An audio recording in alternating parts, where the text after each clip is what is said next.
Hola y bienvenidas y bienvenidos a esta clase de Economía Política. Estamos en la unidad 2. Bien, eso. Estamos en la unidad 2 y vamos a hablar un poco sobre el sector público. Un poco lo que nos interesa discutir sobre el sector público no es la cuestión, es la visión económica del sector público. O sea, un poco lo que vamos a tratar de meternos hoy es en algunos aspectos económicos del Estado, llamémoslo de alguna manera, y en sus diferentes niveles, y eso, y darle un enfoque que si bien va a estar siempre permeado o atravesado por la cuestión jurídica, por la cuestión sobre todo administrativa, lo que nos interesa y lo que en esta materia en general siempre es la parte económica. Entonces un poco vamos a hacer énfasis en algunos conceptos económicos relacionados con la gestión estatal, por llamarlo de alguna manera. Esto, nada, como les decía en Rosenberg, Raquel Rosenberg, ahí está. Bueno, nada, ¿qué abarca el Estado, el sector público? Esto es la primera definición. El sector público lo podemos ver desde esta visión económica o economicista en un punto también. Lo que nos interesa analizar son las diferentes administraciones del sector público, la administración nacional, provincial y las locales, obviamente. Hay una primera diferenciación que vamos a ver en las administraciones que tiene que ver con diferenciar la administración central de organismos descentralizados e instituciones de seguridad social. Y esa es una primera diferenciación, sobre todo en lo que tiene que ver con la cuestión presupuestaria que ahora vamos a discutir. Pero en principio siempre tener en cuenta que cuando hablemos del sector público es todo esto, no es el sector, no es la administración general, porque en general siempre miramos la administración central y es más, en general siempre se piensa en el poder ejecutivo de la administración central. Pero estamos viendo, cuando miramos económicamente el funcionamiento del Estado, tenemos que mirar los tres poderes, el ejecutivo, el legislativo, el judicial, obviamente, y lo que son organismos descentralizados y las instituciones de seguridad social. ¿Cuáles son los organismos descentralizados? Aquellos que tienen un presupuesto que viene del Estado Nacional, pero son autárquicos, es decir, que manejan su propio, hacen un manejo del presupuesto a su entera placer y disposición. Básicamente están descentralizados. No son en general muy grandes, no son tan importantes, sí las instituciones de seguridad social, obviamente, que manejan unos presupuestos muchísimo mayores, pero bueno. Y aparte de la administración de los organismos descentralizados, como puede ser, por ejemplo, el Instituto Nacional de Cine y Arte Audiovisuales, por decir algo, tenemos empresas y sociedades del Estado en los tres niveles. Hay empresas públicas nacionales, provinciales y también hay algunas municipales. Por ejemplo, en este momento no, pero bueno, en algún momento hay una empresa municipal de transporte. En definitiva, es siempre esto. Para tener en cuenta, ahora esto es simplemente como un panorama, un pantallazo general en qué estamos pensando a la hora de pensar sobre todo la cuestión presupuestaria. ¿Sí? Lo que nos interesa, o la herramienta que nos interesa ver en principio es el presupuesto, que es un instrumento, de programación, voy a leerlo porque está bueno, que es un instrumento de programación macroeconómica y social del gobierno. De administración, es de carácter legal, por el que se proyecta la actividad financiera a través de la estimación de los recursos monetarios que recibirá la autorización de los gastos. Perdón, que recibirá y la autorización. Estoy leyendo, estoy un desastre. Vamos a estimar en el presupuesto básicamente los recursos que se van a recibir y la autorización de gastos que va a demandar la ejecución de las actividades que se llevarán a cabo.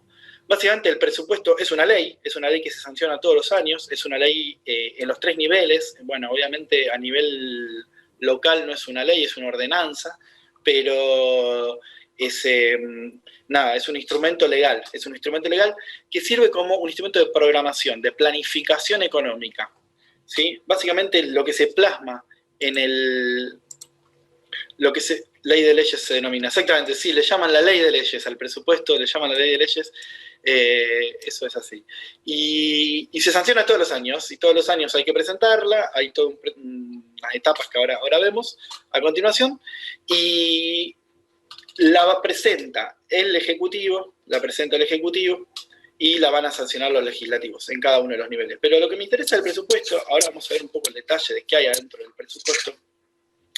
no es únicamente entender que es un balance contable, por decirlo de alguna manera, de los recursos y de los gastos del gobierno. No es únicamente eso. En el presupuesto se plasman las nociones o las ideas económicas y políticas de cada uno de los gobiernos. El presupuesto viene, cada una de las leyes del presupuesto viene con un mensaje que en general tiene unas 20, 30 páginas como mínimo, y en esas 20, 30 páginas se plasman las ideas económicas del gobierno cada uno de los años. Es muy notable, si alguna vez tienen ganas para verlo, es muy notable cómo fueron cambiando las notas de los presupuestos a medida que fueron cambiando los gobiernos. ¿Qué decía, por ejemplo, el gobierno del kirchnerismo en el presupuesto? Es muy diferente a lo que dijo el gobierno de Mauricio Macri en su presupuesto, en esa remisión del presupuesto al Congreso, y es muy diferente a lo que se está diciendo en el gobierno actual. Entonces, el presupuesto no es únicamente una cuestión contable, una cuestión que nos muestra los números, sino que también ahí están las ideas económicas y políticas de cada uno de los gobiernos. Y como tal hay que entenderlo, digamos, no únicamente como una cuestión meramente contable, digamos. Hay un micrófono abierto y se interpone. A ver, ¿quién tiene el micrófono abierto? Leonardo. Chau. Ahí está muteado. Listo. Bien. Listo. Espero que ahora se escuche mejor. Si no, también puede ser que yo tenga un gato acá que está haciendo ruido y no puedo echarlo porque sería un quilombo. Chicos, seguimos. Nada, las etapas del presupuesto, las etapas de la formulación. Primero la formulación. Anteproyecto por jurisdicciones y entidades, cada una de las entidades, cada uno de los ministerios, secretarías, subsecretarías, etcétera, va haciendo sus presupuestos. Esto pensémoslo en la Administración Central del Gobierno Nacional, por ejemplo, cada uno de los programas, direcciones nacionales, subsecretarías, secretarías, ministerios, va haciendo sus presupuestos, elevándolos a mitad o a mediados del año anterior, ya se va a hacer presupuestando el año siguiente, en general. Entonces, cada una de las jurisdicciones y entidades va presupuestando y esto lo va elevando a niveles superiores. Bien, bueno, sobre la base de, obviamente, de techos presupuestarios que van solicitando cada una de estas entidades y jurisdicciones. Obviamente que hay normas, también a partir de normas nuevas, etcétera, planes, en fin. El resultado es un proyecto que se presenta el 15 de septiembre del año anterior. O sea, el 15 de septiembre de 2020 se presentó el proyecto de 2021. Esto obviamente en mayo, junio de 2020 ya se había empezado a pensar el presupuesto de 2021 y por estos días ya se está empezando a pensar el presupuesto de 2022. El presupuesto, esto es el 15 de septiembre, es el presupuesto nacional. Por supuesto, una vez sancionado el presupuesto nacional, las provincias pueden conocer vía coparticipación, o sea, vía las transferencias que le hace el Estado Nacional a las provincias de dinero, cómo va a ser su propio presupuesto. Entonces, los presupuestos provinciales se sancionan más tarde y finalmente los municipales, que en general se votan, el presupuesto en Rosario, por ejemplo, se tiende a votar la última semana de diciembre. Así se los digo. O sea, prácticamente sobre la hora se está votando el presupuesto que empieza a regir una semana más tarde. Bueno, una vez promulgado y convertido en ley, hay una decisión administrativa del jefe de gabinete, se efectúa la distribución de los gastos y de los recursos del presupuesto, convirtiéndolo en operativo. Esta sería como la tercera etapa. Finalmente hay una etapa de control, que hay un control interno que ustedes conocen, supongo, y que es la CIGEN y la GEN, la Auditoría General de la Nación, corresponde al legislativo, es el control externo. Básicamente el más importante es el de la auditoría, pero bueno, los dos se hacen. Nada, y esto se hace a través del análisis de lo que se llama la cuenta de inversión. A ver, la cuenta de inversión es y esta es la última etapa del presupuesto, digamos, es como la conformación de una cuenta, justamente, de un cuadro estadístico, donde se muestra efectivamente cómo se ejecutó ese presupuesto. En definitiva, la cuenta de inversión se hace al final del año, se hace, de hecho, al año siguiente de lo presupuestado. En función de cotejar la cuenta de inversión, o sea, lo efectivamente ejecutado contra el presupuesto, es que se hace una auditoría. Bien, entonces el esquema o el ciclo de vida de este presupuesto, en definitiva, va a empezar a lo mejor en abril o mayo de un año, se va a ejecutar a lo largo del año siguiente y se va a auditar al otro año. Estamos hablando de un proceso de 2 años más o menos. Esto para que lo sepan más o menos, me interesa como idea. que importa también es que se entienda que el presupuesto no es meramente una cuestión contable, sino que es mucho más que eso. O sea, ¿de qué se ocupa el presupuesto? ¿Qué abarca el presupuesto? En definitiva, el presupuesto nacional no va a abarcar las empresas y sociedades del Estado, sobre todo esto me parece que es lo más interesante, todo lo que es las empresas públicas no están metidas en el presupuesto, o sea, las empresas públicas tienen sus propios ingresos, sus propios recursos y sus propios gastos, y en definitiva no van a estar presupuestadas. Darán ganancia o darán pérdida en función de lo que hagan, pero no van a estar metidas dentro del presupuesto. El presupuesto es sobre la administración central, o sea, y sobre los tres poderes, en cada uno de los niveles, por supuesto, los organismos descentralizados y las instituciones de seguridad social. Sobre todo este conjunto, el presupuesto, que es lo que está marcado en gris, digamos, para que quede más claro, sobre todo este conjunto, el presupuesto trata el presupuesto, ¿sí? Cuánto va a gastar el Ejecutivo, cuánto el Legislativo, cuánto el Judicial, etc. En definitiva, esto me parece, por ahí esta es la parte más compleja, porque es la parte más económica, este cuadrito en particular, o esta filmina.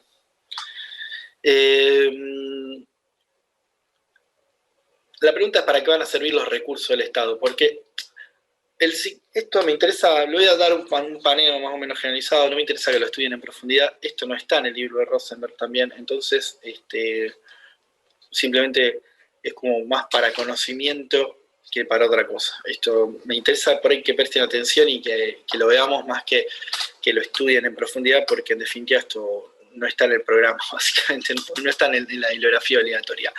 Pero nada, la idea es la siguiente, el ciclo empieza en el gasto. Lo primero que hace el Estado es gastar siempre, no empieza recaudando. Si lo pensamos como un ciclo, lo primero que hace el Estado es gastar, es autónomo. El Estado decide cuánto gastar. El Estado puede gastar lo que quiera, en tanto y en cuanto la moneda en que le realizan esos gastos sea controlada por el Estado. El Estado puede gastar, esta es la decisión que toma el Estado. ¿Quiere decir esto que el Estado puede gastar todo lo que se le plazca sin que tenga consecuencias? No es así, no es así. El Estado puede gastar, en definitiva, perdón que hay alguien intentando entrar, el Estado decide gastar, ¿sí? El Estado decide gastar, gasta limitado también por las decisiones de política monetaria que va a tomar, pero en definitiva la decisión empieza en el gasto, ¿sí?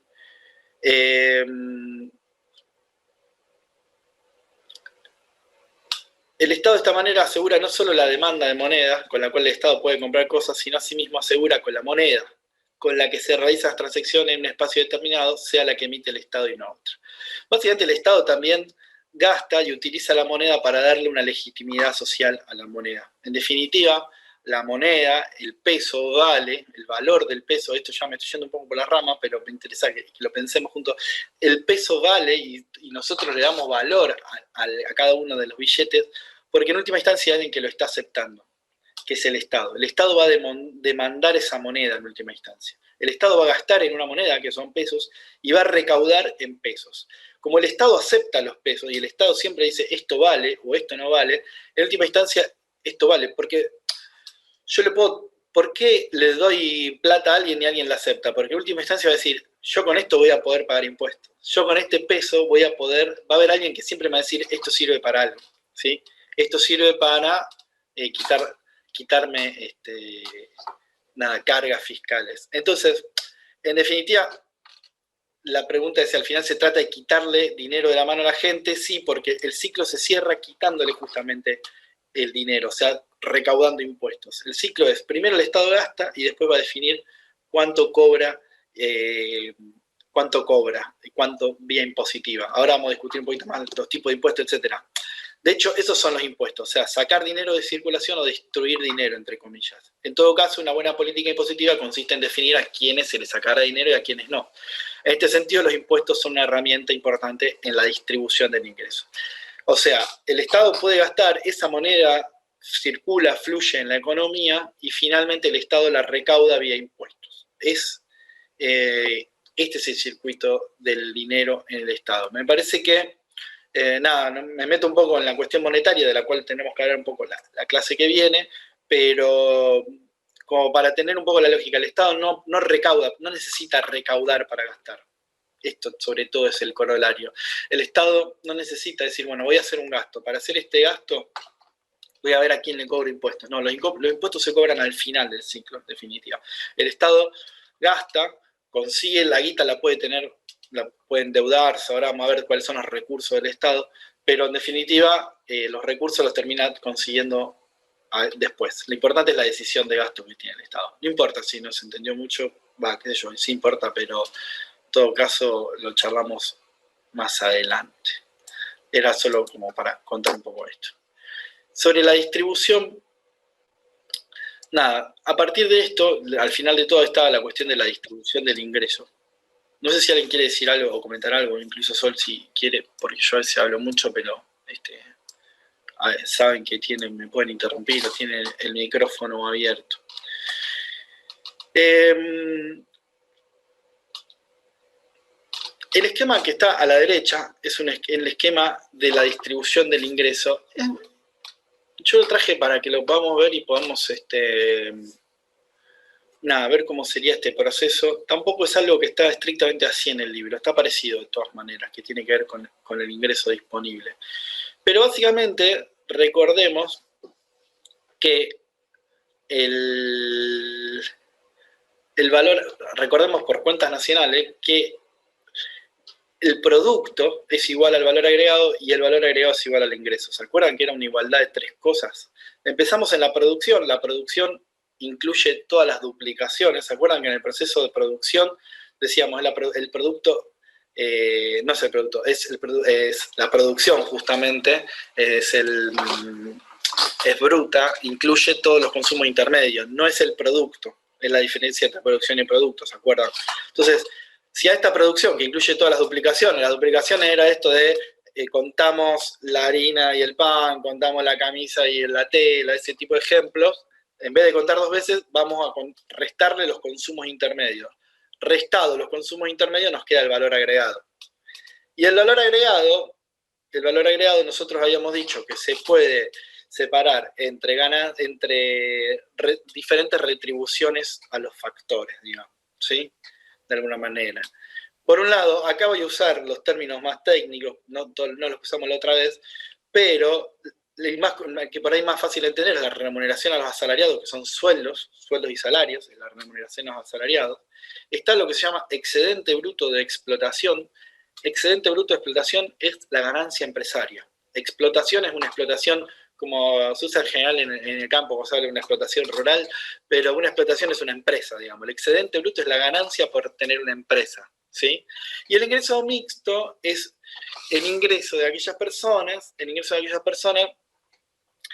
que trabajan están en una empresa, pero al mismo tiempo son trabajadores de esa empresa. Básicamente serían cuentapropistas, podría llamarlo de alguna manera. Gente que es trabajador de su propia empresa, no el dueño de una empresa con empleados y qué sé yo, que tiene justamente un excedente bruto de explotación, sino un ingreso que es de trabajo, pero al mismo tiempo es empresario, alguien que tiene un kiosco, básicamente, ¿sí? Eso es el ingreso mixto, que no es un asalariado, pero al mismo tiempo no se lo considera un empresario o empresaria, se lo considera alguien que tiene un ingreso mixto. Y finalmente el valor agregado se va en impuestos, a la producción y a la importación. No importa, la cuestión impositiva en este caso. Lo importante es que después de que queda, y después de que se quita, también se paga una renta a la propiedad, queda el ingreso nacional bruto, ¿sí? Del valor agregado a todo esto queda el ingreso nacional bruto. Es lo mismo, digamos, es lo mismo, nomás que estos son los componentes del ingreso nacional bruto, ¿sí? Sobre este ingreso nacional bruto hay una distribución secundaria del ingreso. ¿Por qué una distribución secundaria? Porque lo que decimos es que el proceso productivo genera una distribución del ingreso. Esto es interesante para entender el concepto de distribución. La distribución del ingreso es justamente cómo se va a repartir el ingreso nacional entre los trabajadores, los capitalistas y las personas que tienen ingreso mixto, ¿sí? Esta es la distribución. Ahora, una vez dada esta distribución primaria, que es la que genera el propio proceso económico, sucede una distribución secundaria. Esta distribución secundaria, en definitiva, está dada por lo que pasa después de que se cobran impuestos. En definitiva, alguien tiene un ingreso y después tiene que pagar impuestos, o puede recibir subsidios, o recibir transferencias, o prestaciones sociales, ¿sí? Y finalmente tiene un ingreso disponible, ajustado, bruto. Esto es,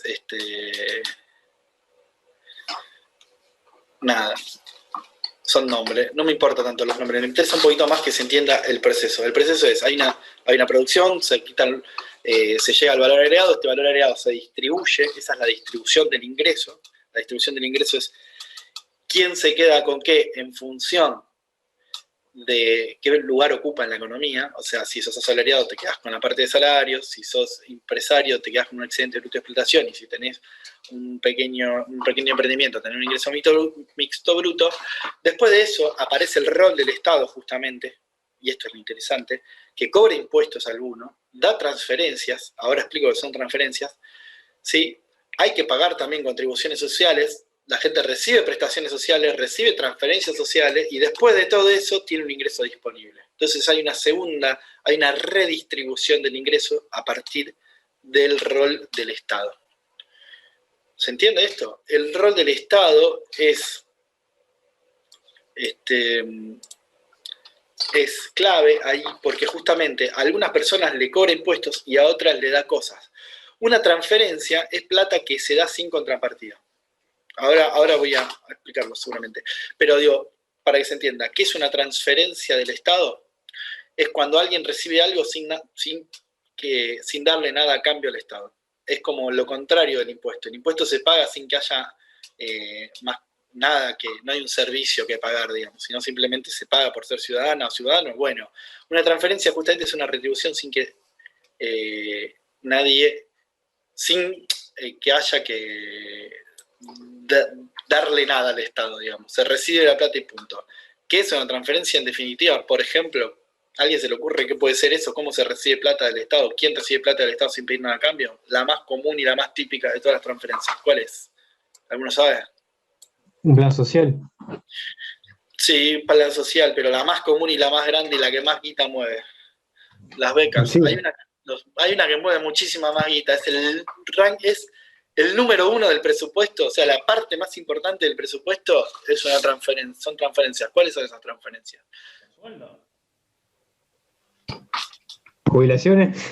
Jubilaciones, por supuesto, jubilaciones. Hay millones de jubiladas y jubilados en el país que reciben dinero, o sea, reciben una transferencia del Estado sin nada a cambio más que el hecho de ser jubilado o jubilado. Por supuesto que esto no es tan así, porque los jubilados han aportado a lo largo de su vida, etcétera, pero en definitiva la contraprestación es por nada. El Estado, en el momento en que son jubilados, las personas reciben guitas sin nada a cambio. Becas, no necesariamente, las becas en general son, bueno, depende, si una beca es una transferencia, sí, perdón, es una transferencia. En general están atadas a ciertas cosas, digamos, más en especie. Por ejemplo, no sé, una beca para alguien para hacer estudios superiores, como una beca doctoral de CONICET, que yo está atado a que esa persona efectivamente haga sus estudios. No es que no tiene que devolver nada al Estado, pero tiene que cumplir con ciertos requisitos.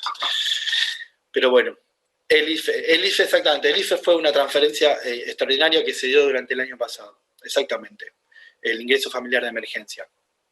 También se dieron transferencias a empresas, como fueron los ATP, las ayudas para el trabajo y la producción. Las empresas recibieron una transferencia del Estado sin ningún tipo sin pedir nada a cambio. Las empresas recibieron eso para poder pagar sueldos durante la pandemia. Bien, están los impuestos, están las transferencias y al final de todo queda el ingreso disponible, ¿sí? Lo interesante es que en general ingresos por cantidad de hijos, no hay ingresos por cantidad de hijos, ahí está la asignación universal por hijo, pero bueno, sí, obviamente, en ese sentido, las asignaciones, están las asignaciones familiares también, que son transferencias. Ustedes saben que la asignación universal por hijo y las asignaciones familiares No, la asignación universal es más reciente que las asignaciones familiares. Las asignaciones familiares tienen una larga trayectoria, digamos, de varias décadas. La asignación familiar es plata que da el Estado dentro, yo no me quiero ir mucho por las ramas, pero la asignación familiar justamente es plata que da el Estado a los trabajadores que están registrados, es decir, están en blanco, el Estado les da una asignación por hijo, y esto viene de hace muchas décadas. En algún momento se llegó a la conclusión de que un trabajador que estaba en blanco, llamémosle registrado, normalmente vulgarmente se dice en blanco, recibía una transferencia del Estado por tener un hijo, y el mismo trabajador o trabajadora estando en otro trabajo similar, pero sin estar registrado, no recibía la ayuda estatal. Lo que hace la asignación universal por hijo es justamente igualar a todos los trabajadores y trabajadoras del país en recibir una asignación por hijo. Antes lo tenían únicamente los trabajadores registrados. Desde que se crea la asignación universal se le da a todos los trabajadores y trabajadoras, y se considera también, obviamente, este es un caso fundamental de un reconocimiento sobre el trabajo no remunerado. Hemos hablado algo acá del trabajo doméstico no remunerado, de que justamente también para cualquier persona que tenga un hijo, eso también en definitiva es un trabajo, y se le paga por eso. Entonces la asignación universal por hijo, primero que nada, vino a igualar un derecho entre trabajadores registrados y no registrados, y segundo, a otorgar también un derecho a todas las personas que están haciendo un trabajo de cuidado sobre su propia familia. En definitiva, por eso también es universal, porque se le paga a todo el mundo. Bien, dicho esto, lo que nos interesa es saber que al final de todo nos queda un consumo, y un consumo. Estos nombres no importan tanto, es que en qué se utiliza el ingreso. Lo que me interesa es que después del ingreso disponible queda un ahorro. En realidad me interesa hasta ahí nomás. El esquema lo copié y es medio, no es exactamente lo que me hubiera gustado poner a mí, pero bueno, conseguí esto. En definitiva, lo que me interesa también al final de todo es que ambos procesos suceden simultáneamente, digamos, porque hay una idea también de que hay una generación del ingreso y luego hay una redistribución del ingreso que lo hace el Estado, pero no hay un luego. Esto es lo que está mal en la lógica, digamos. O sea, yo lo expliqué así también para que se entienda, pero lo que nos interesa entender es que esto sucede simultáneamente.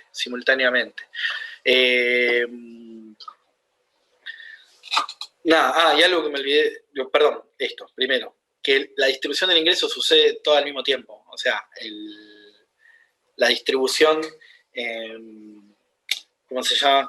La primaria y la secundaria están pasando todas al mismo tiempo, porque todo el tiempo la gente está trabajando y está pagando impuestos y está recibiendo transferencias y está recibiendo servicios del Estado.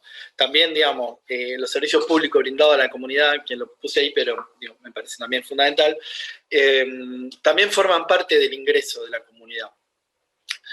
El hecho, no sé, chicos, nosotros venimos a una universidad que es pública y gratuita, y en otros países la universidad se paga.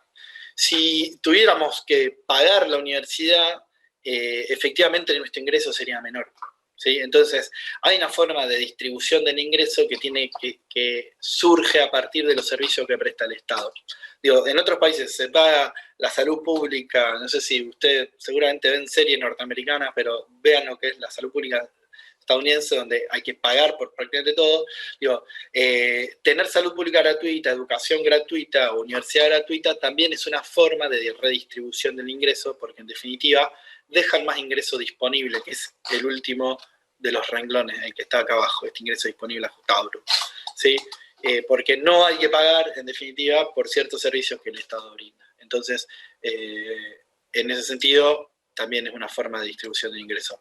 Para ver un poquito también algo que me interesa y por qué pasa al mismo tiempo, digamos, acá no voy a separar justamente la distribución primaria de la secundaria, porque en realidad lo que interesa también un poco es entender que la fuerte o la grande es la primaria, digamos. La distribución del ingreso la produce el proceso económico, y esta es una de las claves que me parece de la lectura. La distribución secundaria y el rol del Estado es importante. El rol del Estado es importante porque efectivamente produce una redistribución del ingreso, en el sentido de que es redistribución, una vez más, es que la distribución que produce el proceso económico se redistribuye luego de la acción estatal, ¿sí? En ese sentido es una redistribución. El proceso económico deja una distribución inicial, aparece el Estado y redistribuye, pero la fundamental es la primera. Me parece que es una de las claves de lectura, digamos, también para pensar cuando se habla mucho sobre el rol del Estado, los impuestos y qué sé yo, En definitiva, es más importante la primera. Vean este caso. En este caso no traigo el 100% de la distribución del ingreso, sino solamente traigo el porcentaje de la remuneración de trabajo asalariado, ¿sí? O sea, de este renglón de generación de ingreso, excedente bruto, más remuneración, más ingreso mixto, más esto, da 100. ¿Sí? Da 100, da 100 en el sentido que es un 100%. ¿Sí?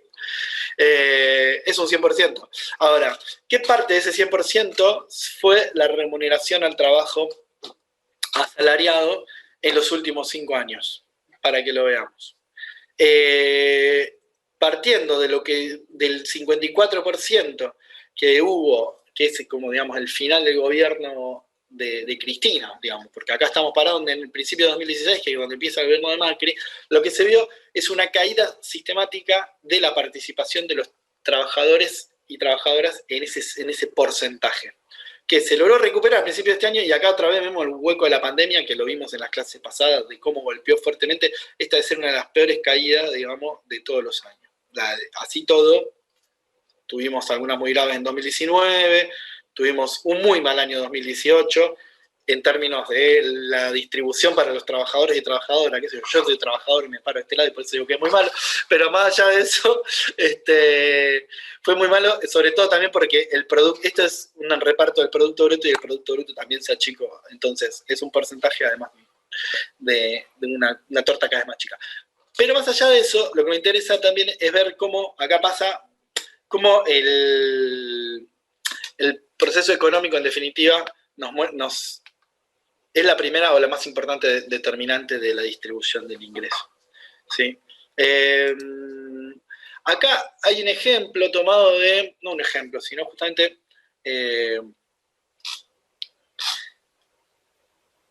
una forma de ver qué hace el Estado, cómo es el rol del Estado en un país con un Estado muy fuerte como es Alemania. ¿Sí?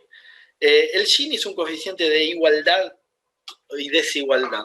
No importa en este momento, simplemente no tiene que ver estrictamente con la distribución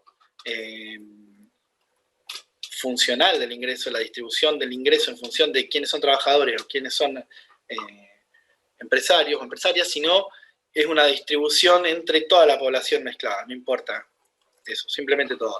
Y un Gini más alto nos indica una redistribución regresiva, o sea, donde los ricos son más ricos y los pobres son más pobres. Más alto el Gini, más ricos los ricos, más bajo el Gini, más igualitario, digamos, por llamarlo de alguna manera. Lo interesante acá, sobre todo, más allá de esta tendencia, de una leve tendencia creciente a lo largo del tiempo, es decir, que Alemania desde los años 70 en adelante se ha tornado un país más desigual. Esto no importa, no es para que lo sepan, es solamente una cuestión. Es que en este caso ellos sacan un dato de ¿qué pasaría si no interviniera el Estado? En este caso, el Estado tiene un Estado muy fuerte y muy potente que cobra muchos impuestos y hace que la desigualdad baje. En definitiva, en cada momento de la historia, en cada momento, en cada punto del tiempo, cada vez que al intervenir el Estado hace que esta desigualdad que dejaría el proceso económico, que es el fuerte, digamos, baje. En un Estado fuerte se logra volver, digamos, bajar esa desigualdad social que se va generando por el propio proceso económico. No sé si se entiende esto, si no, me interrumpen y me preguntan. ¿Sí? Lo que se ve son dos líneas de la evolución histórica de este coeficiente de Gini. ¿Sí? Acá, el coeficiente de 1970 está en 0, como entre 0,37, digamos, y termina cerca de 0,50. La sociedad se fue haciendo más desigual, más ricos los ricos, más pobres los pobres, eso es lo que nos muestra la línea. Lo que nos muestra la línea de abajo es que, contabilizado este efecto de impuestos y transferencias, etcétera, lo que se logró es una sociedad menos desigual. Bueno, vamos a algunas definiciones. Esto es lo más complicado, ya pasó, me parece. Ahora sí, algunas definiciones para... para tener a la vista algunas cuestiones. Dentro del presupuesto nos interesan ver dos grandes cosas, los recursos y los gastos. ¿Sí? De dónde saca la plata el Estado y en qué la gasta. Y nos interesa clasificarlo. ¿Por qué nos interesa clasificarlo? Porque no es lo mismo en qué se gaste y no es lo mismo la forma en la que se recaude, o sea, en la que se consigan los recursos. No es lo mismo. Entonces, básicamente, los recursos los vamos a separar entre recursos corrientes y recursos de capital.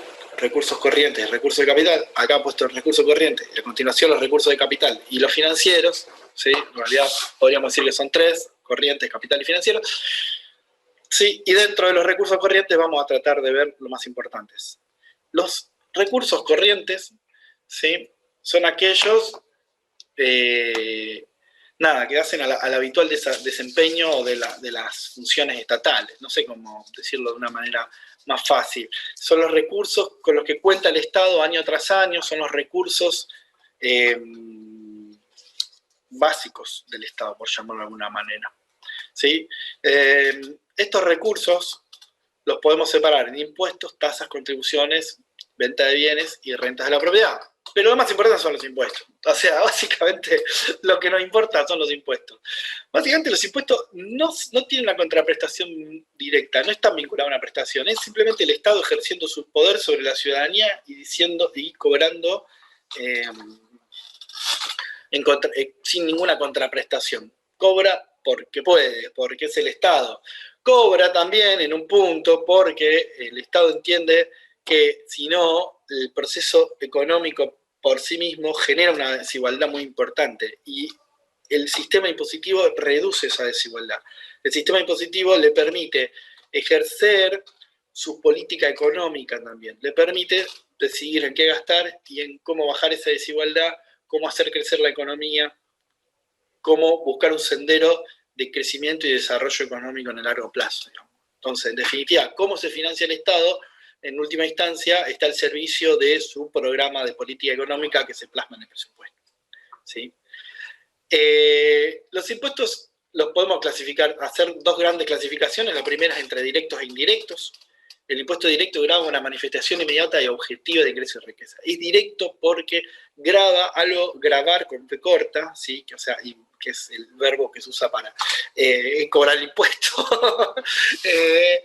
El impuesto directo grava, el impuesto directo va sobre una manifestación inmediata y objetiva. Es decir, no hay que sacar ninguna cuenta, no hay que pensar, le va a cobrar el Estado finalmente a quien crea, a los más ricos y a los que más ingresos tienen.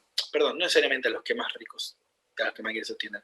Va a cobrar en función de la riqueza y de los ingresos directos de la persona. Por eso es directo, es porque saber la riqueza de la persona y saber los ingresos de la persona es algo bastante fácil de medir y bastante, es directa la medición, no hay que interpretar nada, ¿no?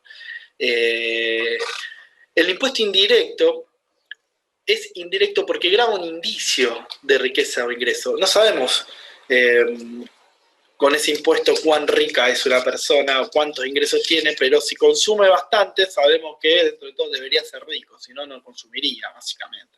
Entonces, recae sobre el consumo. Ay, dije impeusto ahí, cualquier cosa, lo acabo de leer, perdón. El ejemplo ahí es el impuesto al valor agregado, el IVA. Acuérdense, el impuesto, básicamente, los dos impuestos más importantes y los ejemplos más claros son justamente de los impuestos directos, el impuesto a las ganancias sobre personas y sobre sociedades, ¿sí? Y los impuestos indirectos, el IVA, el impuesto al valor agregado, que es un impuesto sobre cada una de las transacciones. Le cobras a la persona en función de lo que consume, entonces eso es porque se presupone cierta ganancia, ¿sí? O mejor dicho, se presupone cierto ingreso. Sí, está claro esta clasificación, es medio arbitraria y en definitiva, qué sé yo, hay una forma de clasificar. Yo no le demos tanta bola, me interesa un poco más entender la cuestión de lo de progresivos y de regresivos. Sí, está claro que el primero es impuesto a la ganancia y el segundo es IVA, ¿no es cierto? Porque lo dejé ahí sin impuesto, no quiero salir y ponerme a arreglar, después se los arreglo cuando se los mande. El impuesto al valor agregado, ¿sí? El impuesto al valor agregado se cobra sobre las transacciones. Ustedes saben que cada una de las cosas que compramos tiene un IVA de 21%. Ese IVA está sobre el valor de lo que compramos. Por eso es un impuesto que grava el indicio de la riqueza. Y en ese sentido es un impuesto sobre transacciones. No sé si está claro, si todos lo saben. Y si no, párenme y lo vuelvo a decir, porque estoy yendo bastante rápido. La segunda clasificación de los impuestos tiene que ver con la cuestión de ser progresivos o regresivos. Y esto es particularmente interesante porque un impuesto progresivo aumenta su alícuota a medida que aumenta el ingreso. por la riqueza. Aumenta la alícuota, quiere decir que el porcentaje que se cobra es cada vez mayor. A ver, en el impuesto a las ganancias, no es que si yo gano, digamos que, supongamos que un impuesto a las ganancias fuera de 20%, para hacer un número redondo, ¿sí? No es que si yo gano 1.000, pago 200, si gano 2.000, pago 400, y si gano 100.000, pago 20.000. Es decir, no es que siempre pago el 20%. ¿Se entiende? Porque si siempre pagas el 20%, no sería un impuesto progresivo. Es un impuesto progresivo porque quien gana 100.000 paga un 20%, pero quien gana 200.000, en vez de pagar 20, paga 25%. Y quien gana medio millón, en vez de pagar 25, paga 30%. Y quien gana 2 millones o 5 millones, en vez de pagar 30%, paga 35% de esos 5 millones. ¿Se entiende? El impuesto progresa, la alícuota, que es el sinónimo o la palabra técnica para nombrar el porcentaje, la alícuota, aumenta a medida que aumenta la cantidad grabada. Y a eso le llamamos impuesto progresivo. El impuesto a las ganancias es un impuesto progresivo. El impuesto a las ganancias hace que las personas que más ganan no solamente paguen más impuestos en cantidad, porque obviamente si ganás más, pagás más impuestos, sino que su porcentaje también es cada vez mayor. ¿Se entiende la idea del impuesto progresivo? ¿A alguien le queda claro esto? El porcentaje no es fijo. El porcentaje siempre crece junto con lo que se va cobrando, con la base imponible, que se llama. ¿Sí? En tanto, llamamos un impuesto regresivo a un impuesto que disminuye su alícuota a medida que aumenta el ingreso. Y esto, no hay muchos ejemplos en general de impuestos regresivos. En general los impuestos tienen una tasa igual para todo el mundo o son progresivos, pero lo regresivo sería lo contrario. Sería un impuesto que te haría un descuento a medida que ganas cada vez más. ¿Sí? En vez de cobrarte más, te cobraría menos. Sería regresivo. ¿Por qué se usa la palabra progresivo o regresivo? Bueno, tiene una cierta connotación, pero la idea de progresivo es que los ricos, en general, las personas más ricas, pagan más y pueden pagar más. ¿Cuál es el principio básico acá? El principio básico lo estableció Adam Smith. Yo siempre vuelvo a Smith, que me gusta mucho, pero Adam Smith usaba la frase que dice que para cobrar los impuestos se requiere una igualdad entre iguales y una desigualdad entre desiguales. ¿Sí? Igualdad entre iguales quiere decir que si dos personas ganan lo mismo, esas dos personas deberían pagar lo mismo de impuestos. Por ejemplo, si dos personas tienen la misma transacción, deberían pagar el mismo IVA, porque son iguales. Ahora, en las personas que son desiguales, decía Adam Smith, hay personas que tienen más capacidad de contribuir a la sociedad que otras. Entonces, la desigualdad entre desiguales implica que quienes son más ricos deberían pagar más impuestos. Es un principio impositivo que viene del siglo XVIII. Nada, me parece, siempre volvemos a los clásicos, pero más allá de que siempre volvemos a los clásicos, esto, fíjense que sigue guiando la lógica con la que se cobran impuestos en todo el mundo, digamos. Entonces, por algo volvemos a los clásicos. Nada. Bien. Me parece que si entienden la lógica de directo e indirecto y progresivo-regresivo, podemos avanzar sobre lo siguiente, que es, bueno, nada, dejemos los impuestos ahora quiero hacer nada, ahora vamos a hablar sobre el sistema impositivo en general. Pero bueno, estos son los impuestos. Nada, hasta acá me parece lo más importante. Las tasas, a diferencia de los impuestos, sí tienen una contraprestación. Y esto es una clave, digamos. La tasa, en última instancia, hay un servicio. El Estado te cobra, pero te cobra por algo, digamos. ¿Qué sé yo? Nada, tasa de aeropuertos, tasa municipal de alumbrado, barrido y limpieza. Hasta los peajes pueden ser considerados una tasa, si son estatales. O nada, en general la tasa está asociada a un servicio, a algo que efectivamente, y en ese sentido se requiere que guarde cierta proporcionalidad, no sea discrecional, sino que justamente está asociada al servicio prestado, en última instancia. ¿Sí? Pero es importante diferenciar impuestos de tasas. ¿Sí? El impuesto, y sobre todo, y esto ya lo deberían saber a esta altura, pero sobre todo diferenciar impuestos de servicios, porque bueno, salir de la vulgata, digamos, generalmente de manera vulgar se dice pagar los impuestos y se cuenta entre los impuestos a la luz, por ejemplo, el gas. En general era porque, y esto tenía que ver mucho con la cuestión de que los impuestos llegaban por manera, en un sobre de manera escrita por abajo de la puerta, y a la gente le llega el impuesto municipal, el impuesto provincial y la energía eléctrica, y dice, bueno, son todos los impuestos, pero no confundamos, por favor, un pago de un servicio, un pago por energía eléctrica de un impuesto que efectivamente es el Estado ejerciendo su potestad sobre la ciudad. Pero bueno, las tasas en general no te van a llegar a tu casa, salvo la tasa general de inmuebles, que también es una tasa que es medio rara, porque originalmente era una tasa, esto ya es una tasa municipal, no es una tasa nacional, obviamente, estaba asociada a esto, alumbrado, barrido, limpieza. Hoy por hoy los estados municipales brindan una miríada de servicios diferentes, en los cuales van desde semaforización y tránsito, hasta obviamente pasando por todo lo que es limpieza, basura, etcétera, pero también hay salud pública municipal, hay un montón de cosas que no están asociadas a ese pago, y bueno, en definitiva se llama tasa, pero es bastante más parecido al impuesto. Nada, las contribuciones están vinculadas, pero se vinculan a la seguridad social. Básicamente las contribuciones patronales son estas, son las que pagan los empleadores por tener empleados. Bueno, finalmente los recursos también pueden ser ventas de bienes y servicios de empresas estatales, pero esto recordemos que no está en el presupuesto, pero bueno, también forma parte se los considera recursos públicos. Y finalmente, rentas de la propiedad. Una renta es como un alquiler, digamos, ¿sí? Pero no solamente alquileres de propiedades estatales, que son en general pocos, sino más bien intereses, utilidades del Banco Central, dividendos, digamos. El Estado tiene también fondos que utiliza y que invierte, y bueno, esas ganancias por tener fondos. Por ejemplo, el Estado tiene oro depositado en bancos norteamericanos e ingleses. Por ejemplo, el Estado Nacional Argentino. Bien. Bueno, eso es una renta, y le pagan intereses por tener ese oro depositado. Bueno, en definitiva eso son intereses que cobra, qué sé yo, son renta de la propiedad. Bueno, bien, chiques, si hasta acá entendieron todo esto, vamos muy bien, pero escucho dudas, preguntas, quejas, si quieren, es el momento. Sigo, si no, pueden interrumpirme cuando quieran, ya saben. Recursos, les decía, recuerden que estos son los recursos corrientes, ¿sí? Los recursos de capital incluyen entrada de dinero por la venta de activos, disminución de existencia y variaciones positivas de la depreciación, amortización y transferencia de receptividad.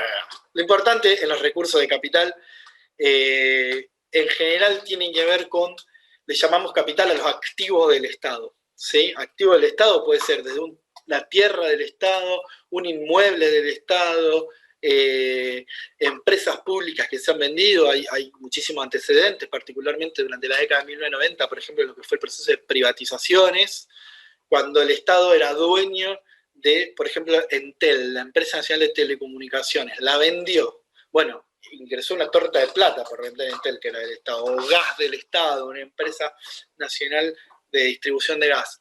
La vendió. Bueno, efectivamente esos fueron recursos de capital, no son corrientes, no son habituales, no son normales, ¿sí?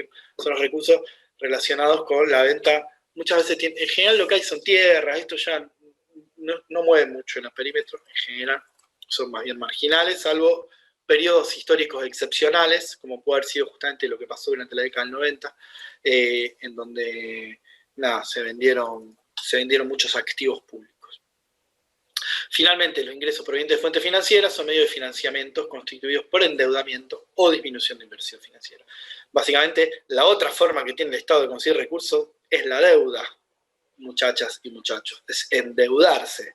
La famosa deuda externa, pero también deuda interna. La deuda con el Fondo Monetario Internacional fue una forma que el Estado, por ejemplo, una forma en la cual el Estado consiguió un montón de recursos que se le inyectaron, recursos que vinieron desde afuera, ¿sí? O sea, finalmente la forma es, ¿no? Conseguís guita con impuestos, bueno, no tenés nada para vender porque no tenés, ya privatizaste todo, bueno, te podés endeudar afuera. O endeudar también adentro, es decir, hay gente que le presta plata al Estado, o inclusive deuda intraestatal, muchas veces,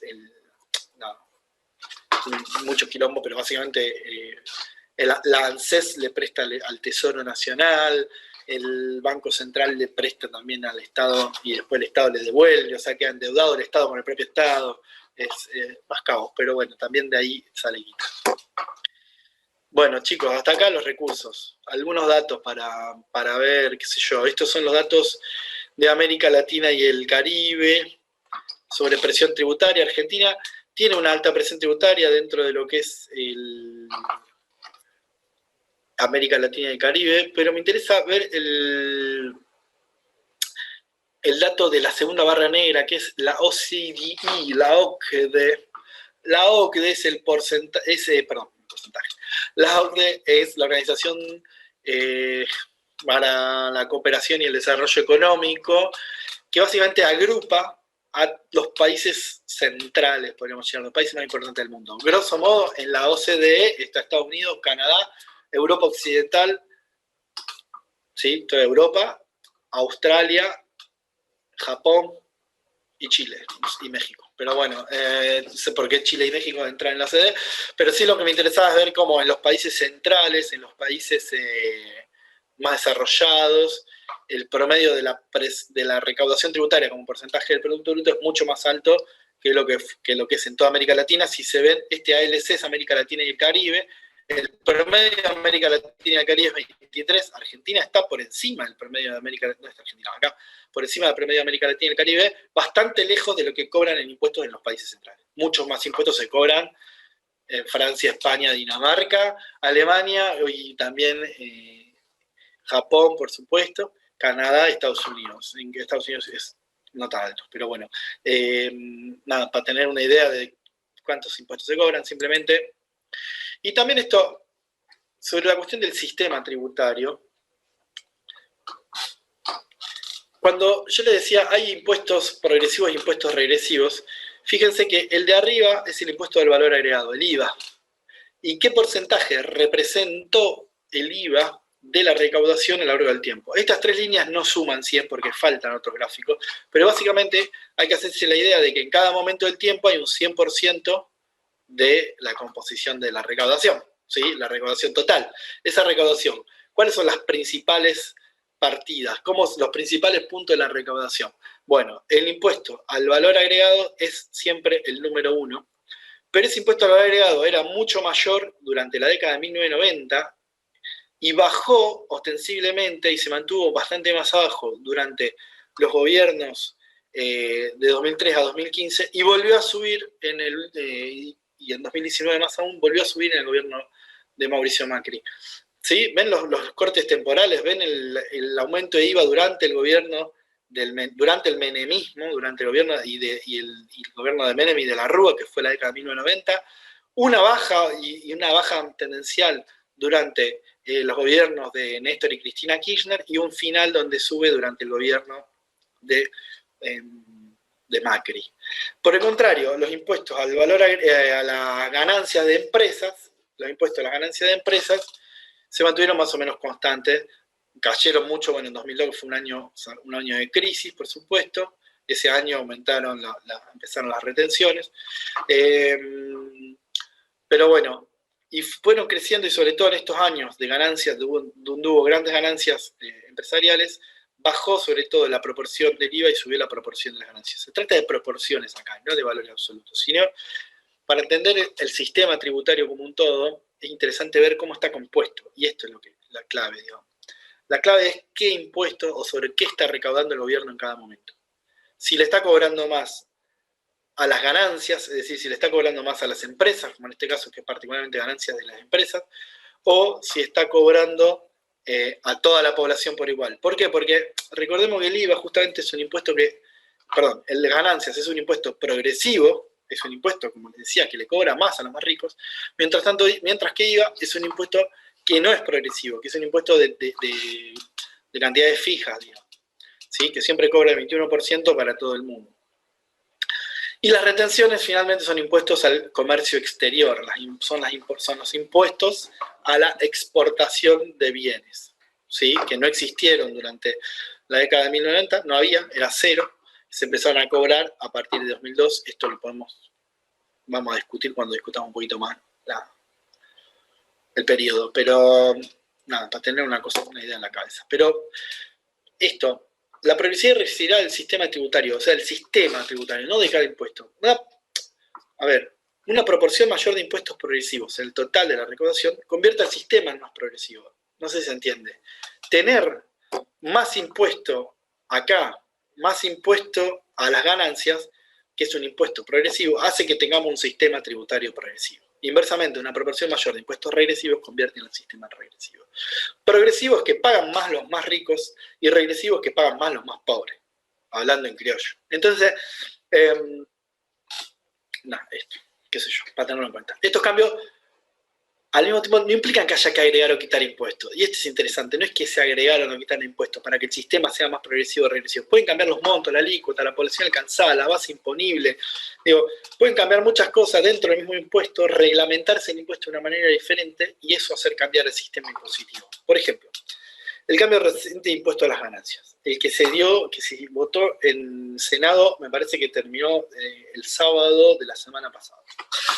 ¿Sí? ¿Qué hizo el impuesto a las ganancias? A los trabajadores y trabajadoras que cobran más de 150.000 pesos, ¿sí? Se le quitó impuesto a las ganancias. Perdón, los que cobran menos de 150.000 pesos, se le quitó impuesto a las ganancias. ¿Sí? Es decir, el impuesto a las ganancias no lo pagan todos los trabajadores, lo pagan los trabajadores a partir de cierto ingreso mínimo, de 70, 80.000 pesos. A todos esos trabajadores entre 70, 80.000 y 150.000 se le quitó el impuesto a las ganancias. Esta gente está mejor, obviamente, no son los más ricos del país porque son trabajadores y trabajadoras, son probablemente de los trabajadores muchos de los que están mejor, ¿sí?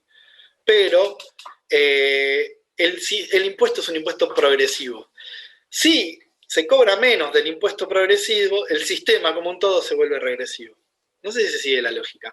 Más allá de que estemos no de acuerdo, para mí no está mal el cambio que se hizo, digamos. Me parece que es beneficioso y me parece que no hay que, son trabajadores y en definitiva sí creo que hay que repensar el impuesto a la ganancia, es para largo, pero más allá de eso, más allá de la opinión sobre el cambio, lo interesante es pensar como el sistema como un todo, digamos. Un sistema más progresivo, un sistema más regresivo no tiene que ver únicamente con qué impuestos hay, sino cuánto se cobra de cada uno de esos impuestos y qué porcentaje ocupa cada uno de esos impuestos dentro del total. Por eso, nada, sigo con algunos datos para entender.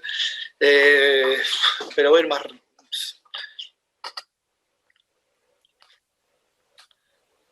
A ver.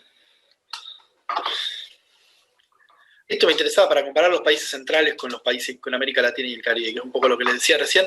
Yo les quería mostrar, para no darle demasiadas vueltas, para no hacerlo más largo, en todo caso lo pueden ver en sus casas más tranquilas y tranquilos. La parte azul de cada una de las 4 barras. Esta barra de la izquierda, de las 2 primeras, las 2 de la izquierda, suman un 100%, ¿sí? Un 100% quiere decir ese es el total, cómo está compuesto. Cómo está compuesto la recaudación en los países de América Latina y el Caribe versus cómo está compuesta la recaudación en los países centrales, en Europa, Estados Unidos, Japón, Australia. En América Latina y el Caribe se cobran más impuestos indirectos, se cobra más IVA y se cobra menos ganancias. En los países centrales se cobra más ganancias y se cobra menos IVA. ¿Sí? Los países centrales tienen estados más fuertes que le permiten a ese estado cobrarle impuestos a los más ricos sin que los más ricos le den vuelta al país y se lo prendan fuego, básicamente. Pero más allá de eso, no solo eso, sino que además los impuestos indirectos en general son más fáciles de cobrar. Al mismo tiempo, en las 2 barras de la derecha vemos un poco lo que les decía antes.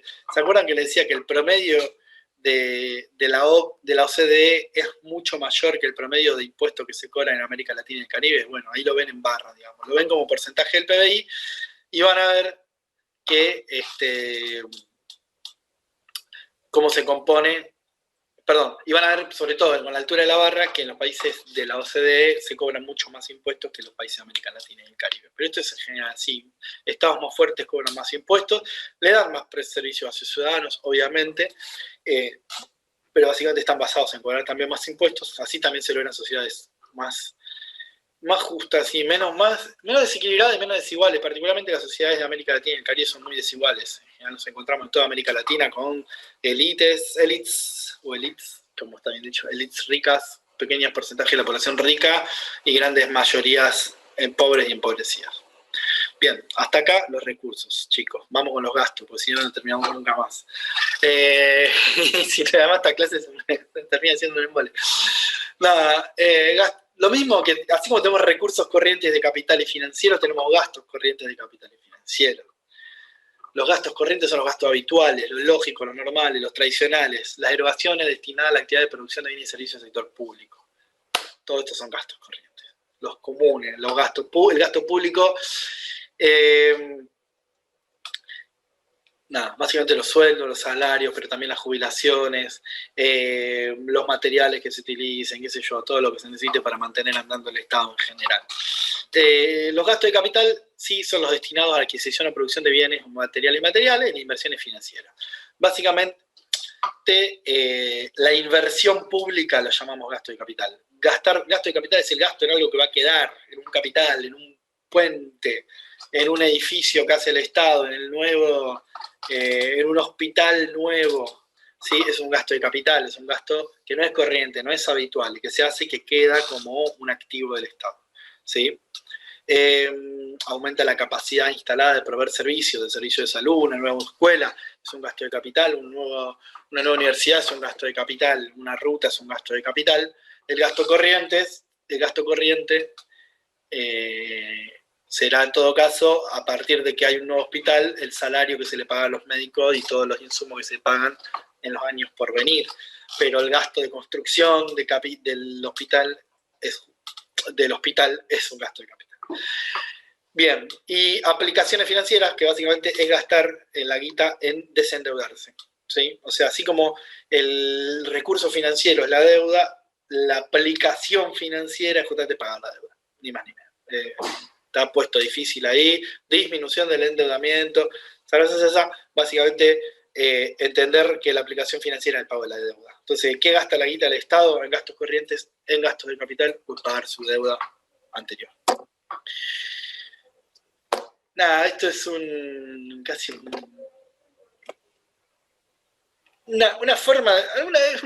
una provocación también. A ver, ¿en qué gasta el Estado también, digamos? El Estado provee servicios, el Estado gasta cosas, en definitiva. Esta es la participación en el gasto corriente de los últimos, en 5 años anteriores a 2020, ¿sí? La línea de arriba muestra el gasto en pagos de deuda, ¿sí? En pago de intereses de deuda, como porcentaje del gasto corriente.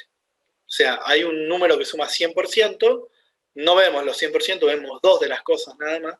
Como porcentaje del gasto corriente, lo que se vio es como desde 2015 hasta 2019 se llegó a que prácticamente la mitad de los gastos del Estado eran pago de deuda. Y básicamente está muy relacionado con la toma de deuda de los 3 años anteriores. Eso ya no se ve en este gráfico, pero se los cuento. Entonces, ¿por qué estamos ahora renegociando una deuda con el FMI? Hubo que renegociar el año pasado una deuda con acreedores externos y qué sé yo. Básicamente porque los gastos de deuda crecieron tanto que fue imposible seguir haciéndole frente, salvo que se empezasen a dejar de lado gasto en miles de cosas. Una de las cosas que sí se fue dejando de lado como gasto fue el subsidio a la energía. No sé si todos se acuerdan, pero básicamente la energía era algo muy barato durante los gobiernos kirchneristas, realmente muy barato, para los usuarios y usuarias finales. Y eso está relacionado con los subsidios, es decir, con guita que pone el Estado en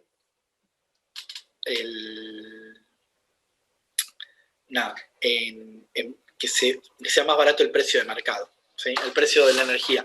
El Estado gastaba un montón de plata en esa energía, la energía era barata para todos y todas porque el Estado ponía la diferencia.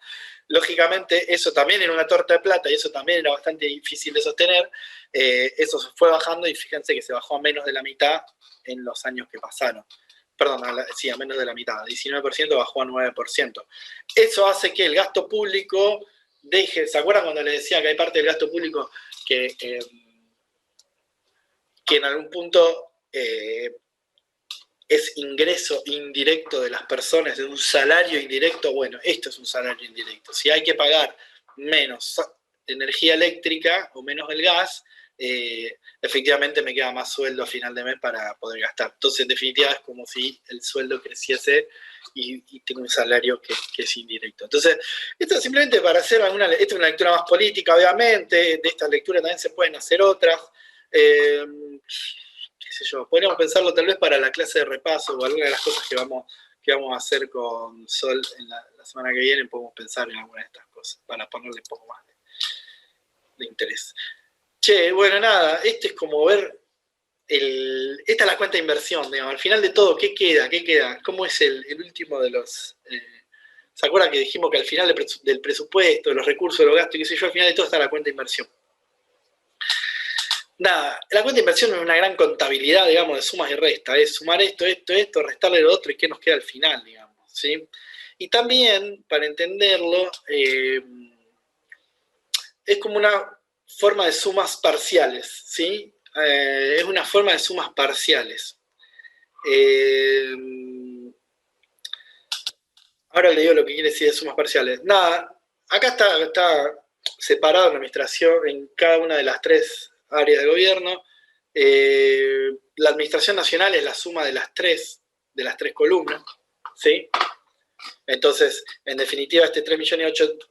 este está en millones de pesos. Estos son números inabarcables y esta es la cuenta de inversión del año pasado. Este es imposible de entender porque no son millones de pesos. O sea, este número de acá que dice 3.839.369 son 3 billones de pesos, 839.369 millones. ¿Sí? Y está todo, está el número entero, hasta las comas, un centavo y todo. Pero bueno, esto es el gasto. Perdón, ese fue el ingreso del año pasado. Estos fueron los gastos. Evidentemente, hubo mucho más gastos que ingresos.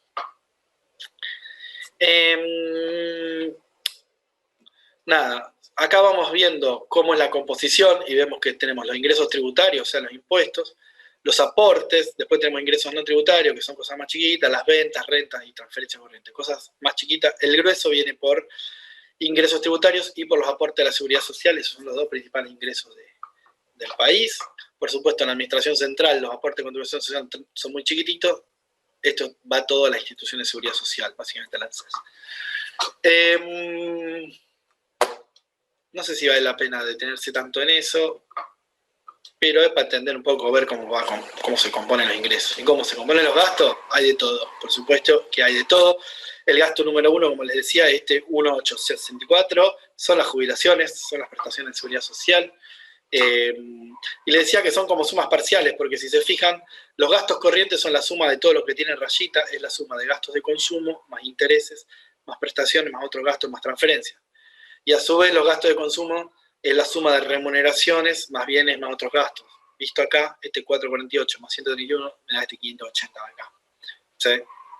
Finalmente toda esta suma, pero esto es como que todas las sumas, si sumamos todo derecho no me da 4, me da mucho más porque hay cosas que están contadas 2 veces. Es una pavada, me parece que es medio lógico, pero es para que se entienda, digamos. Estos intereses están separados entre nacional y extranjera, pero la suma nacional y extranjera me dan los intereses totales. Y la suma de intereses y otras rentas me da la suma de intereses y otras rentas.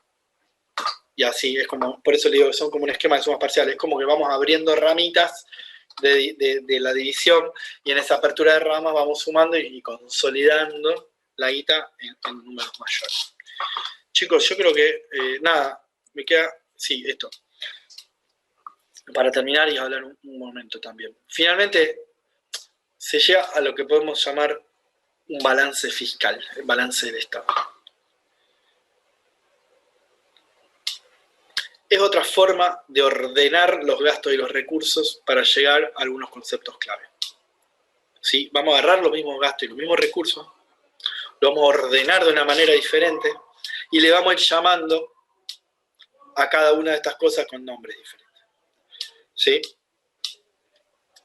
El balance fiscal es la suma o la resta, mejor dicho, de los recursos menos los gastos. Y eso nos da un resultado económico.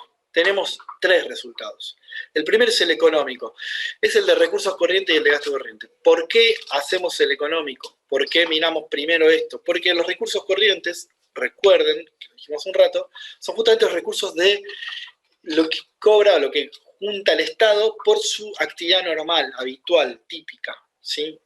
La los impuestos, básicamente, las tasas, las contribuciones, ¿sí? Lo que hace el Estado y lo que recauda todo el tiempo y recauda todos los años. Y los gastos corrientes son justamente los gastos que tiene el Estado para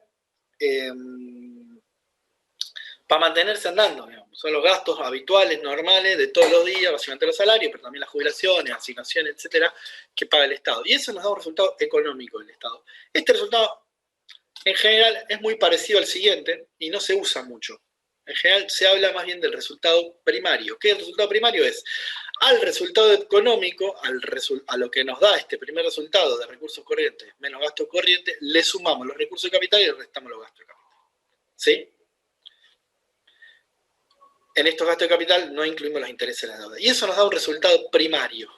El resultado primario, básicamente, es el resultado de toda la actividad del Estado, que incluye también, sobre todo, los gastos de capital, porque los gastos de capital es la inversión pública. También es actividad del Estado, y si bien el gasto de capital es extraordinario, porque hacer un hospital no se hace todos los días, y hacer una escuela no se hace todos los días, y hacer una universidad no se hace todos los días, esto es así. Al mismo tiempo, todos los días se están haciendo universidades diferentes, o mejor dicho, escuelas diferentes, caminos diferentes, rutas, puentes, edificios, oficinas públicas, siempre se está haciendo algo. Entonces, como siempre se está haciendo algo, también es parte de la actividad. Se llama de capital, pero también es parte de la actividad económica básica del Estado y la inversión pública. Entonces, lo que nos interesa es el resultado primario, que es cómo funciona el Estado sin contar la deuda. Lo que viene después es el pago de deuda, y a eso le llamamos el resultado financiero. Entonces, el resultado primario, y esto digo porque también lo vamos a ver en los medios de comunicación, decir, no, el resultado primario fue positivo. Está bien, pero el resultado primario positivo implica que se recaudó más de lo que se gastó, ¿sí? Pero no cuenta de la deuda, y la deuda también es importante. Entonces, bueno, simplemente tener en cuenta que en el último renglón de todo, en el resultado financiero, está la deuda y está ¿cómo se llama? Nada, eso, está la deuda en el resultado financiero. ¿Cómo se llama? ¿Cómo le llamamos técnicamente al resultado cuando los gastos son mayores que los ingresos? ¿Alguien sabe cómo se llama eso? Déficit fiscal. Exactamente, déficit fiscal es cuando el gasto es mayor que el recurso. Es el déficit fiscal. Y si, por el contrario, hubiera mayores recursos que gastos, ¿cómo lo llamamos? También con otra palabra en latín. Superávit. Exactamente, superávit. Entonces, las dos palabras clave acá, no son clave, pero es un latillo que usan mucho los economistas para hacerse los interesantes. Podrían decir resultado positivo, resultado negativo, todo el mundo lo entendería, pero en vez de decir resultado positivo, resultado negativo, usan déficit fiscal y superávit fiscal. Pero bueno, a mí me parece que nada, eso, simplemente nosotros también lo usamos en la cátedra y bueno, a ver si lo hacemos aparecer en los exámenes. Entonces simplemente sepan eso, déficit es una falta, ¿sí? Un déficit es una falta, y un superávit es algo que supera, el superávit es algo que excede. Entonces superávit es cuando sobra guita, o sea, cuando los recursos son mayores que los gastos. Déficit cuando los gastos son mayores que los recursos. ¿Está claro? Nada, yo hasta acá estoy, chiques, nos quedan 10 minutos, pero cerramos. No cerramos, perdón. Hablé como 1 hora y media seguido. Dudas, preguntas, comentarios, micrófono abierto, la scripta, quien quiera, todos tienen, si quieren aportar algo, discutir, preguntas, es el momento.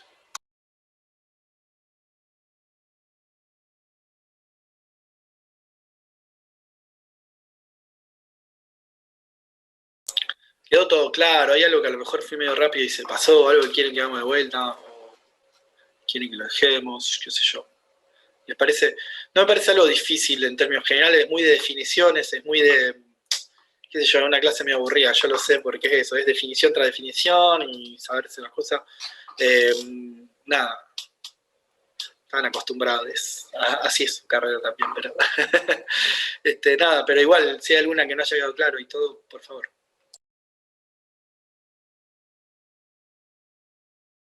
Perdón. Pregunta de Gabriel, ¿el IVA sería regresivo? Es buena pregunta. Técnicamente no es regresivo, técnicamente no, porque regresivo, claro, de hecho, en la práctica, cobrarle el mismo impuesto a alguien que gana 5.000 pesos y a alguien que gana 1.000.000 de pesos, bien, no es regresivo, pero le estás cobrando lo mismo, el mismo impuesto a un millonario que a alguien que vive en la calle, digamos. Entonces, bien, ¿es regresivo? Yo tengo que decir que no, pero en la práctica sí lo es. Digamos. En la práctica es un impuesto regresivo. Así todo, es un impuesto muy fácil de cobrar. Es un impuesto que está incorporado también en el costo de vida, entonces en la práctica también hay algo como que los trabajadores al negociar sus salarios negocian con IVA incluido, digamos. O sea, la canasta básica, ¿acuerdan que hablamos de la canasta básica alimentaria, la canasta básica total? Esa canasta básica incluye el IVA, porque esos productos tienen IVA. Entonces, si la canasta básica ya tiene el IVA incluido, el salario también está pensado con IVA incluido y qué sé yo, es parte ¿Puedo de... agregar algo? Sí, Sol, por favor. Bueno, sobre eso me parece una pregunta que es interesante y además también siempre está en discusión esta cuestión de bajar el IVA, por ejemplo, a los productos de la canasta básica, porque también hay una tendencia, obviamente, donde los sectores populares consumen la mayor parte de su ingreso. Eso seguramente lo habrán visto en Keynes, yo no tuve esta clase, pero tiene una propensión marginal a consumir casi de la totalidad de su ingreso. Entonces se puede pensar que terminan pagando más el IVA aquellas personas que consumen mayor parte de su ingreso, es decir, los sectores populares, que aquellos que son de clase media, de clase alta, entonces pueden ahorrar cierta parte de su ingreso. Sin embargo, a veces cuando se plantea esto de eliminar, por ejemplo, el IVA en los productos de la canasta básica, o incluso hace algunos años había estado vigente la disminución del IVA, que pasó ya del 21% al 10,5% en ese tipo de productos, también es muy difícil de controlar la apropiación, digamos, de esa disminución del IVA por parte de las empresas, porque en definitiva lo que terminaba pasando era que la leche, el pan y demás no bajaban un 10,5% de su precio, sino podían hacerlo tal vez un 5%, y el otro 6,5% era una apropiación por parte de las empresas, y es muy difícil por parte del Estado controlar que ese impuesto que se cobra a los bienes de la canasta básica o a los bienes en general, que como decía la Vi, es algo que está incorporado ya a los precios de la economía, no termina siendo una redistribución, si se quiere, regresiva del Estado hacia las empresas, ¿no? Es una especie de apropiación de esas transferencias por parte de las empresas. Es una discusión que está, digo, lo aclaro porque es algo que está presente siempre y cada tantos años siempre vuelve la discusión sobre el IVA y sobre que es un impuesto que pagan más que nada los sectores populares.